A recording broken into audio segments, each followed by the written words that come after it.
Hey, salut, c'est Nico. Bienvenue sur la Minute NC Fitness. Aujourd'hui, on va parler sport. On pose souvent la question, quel serait l'idéal en termes de planification pour le sport?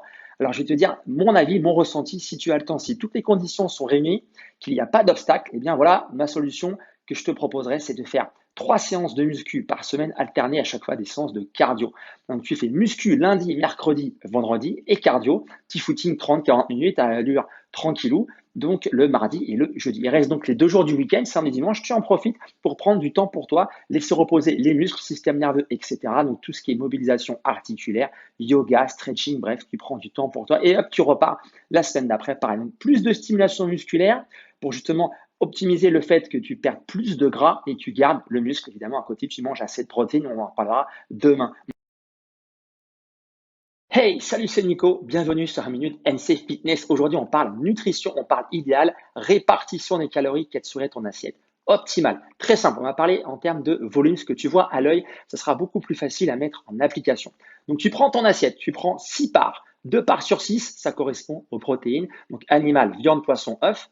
Ou si c'est en végétal, c'est des légumineuses, donc pois chiches, lentilles, etc. Une part sur 6, les bonnes graisses, donc les huiles, olives, coco, l'huile de lin pour l'assaisonnement, avocat, etc. Il reste plus que 3 parts. Les jours où tu fais du sport, tu peux faire moitié-moitié indice glycémique élevé, type riz basmati, quinoa, patate douce, sarrasin, etc. et fruits et légumes. Les jours où tu ne fais pas de sport, ces 3 parts-là, tu en fais 2 sur 3 fruits et légumes et l'autre part, il y a un indice glycémique plus élevé avec ce que j'ai cité auparavant comme aliment. Donc n'oublie pas le repère, ton assiette, tu la prends en 6 parts, c'est facile à mettre en place, à toi de jouer.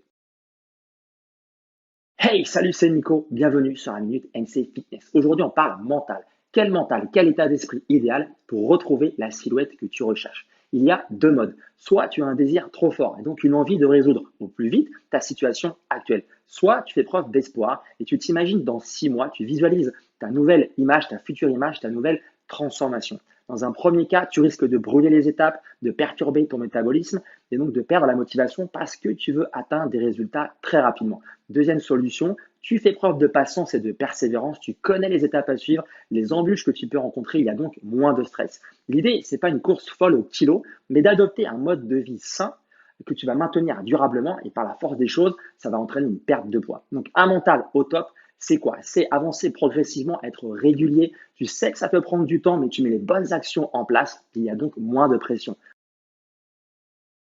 Hey, salut, c'est Nico. Bienvenue sur la Minute NC Fitness. On m'a plusieurs fois posé la question, quel serait le moment opportun dans la journée pour pratiquer mon sport dans un objectif de perte de poids, de perte de gras. Il se trouve que je suis tombé récemment sur une étude qui date de 2020, je te laisserai le lien dans la description, dans laquelle ils ont observé deux groupes de personnes au profil surpoids-obésité, un qui pratique du sport entre 7 heures et midi et l'autre entre 15 heures et 19 heures. Il se trouve qu'il y a eu vraiment une grosse différence significative dans le groupe du matin. Donc tu sais ce qu'il te reste à faire.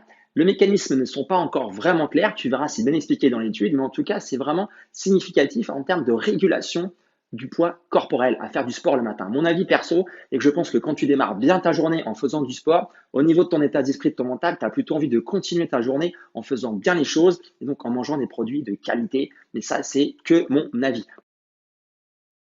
Hey, salut, c'est Nico. Bienvenue sur la Minute NC Fitness. Aujourd'hui, je vais parler coaching et mettre en avant mes différents services de coaching à distance. Alors, tu as peut-être pu certainement le remarquer depuis plus d'un an. J'ai pas arrêté d'apprendre et de me former. Je joue vraiment désormais sur les 3 piliers qui sont sport, nutrition et mental. Bon, déjà, le sport, la base, je peux t'accompagner pour te mettre en place une planification sportive adaptée. En nutrition, avec mes quelques certificats que j'ai passés pour te faciliter l'accès à une alimentation saine et équilibrée. Et là, dernièrement, tout ce qui a trait au mental avec mon certificat en préparation mentale. Et là, tout récemment, certificat en PNL. L'idée, c'est quoi? T'apporter tous les outils et ressources pour entretenir ta motivation, clarifier tes objectifs et mieux t'accompagner vers tes résultats, donc de façon plus sereine. Alors si tu as le sentiment qu'en étant tout seul, ta détermination s'abaisse et t'empêche de mieux avancer et de mieux visualiser tes progrès, tu souhaites vraiment passer à l'action, je t'invite à me contacter et c'est avec plaisir que je t'apporterai tous mes conseils. Merci pour ton temps, j'attends ton retour dans les commentaires. Ciao!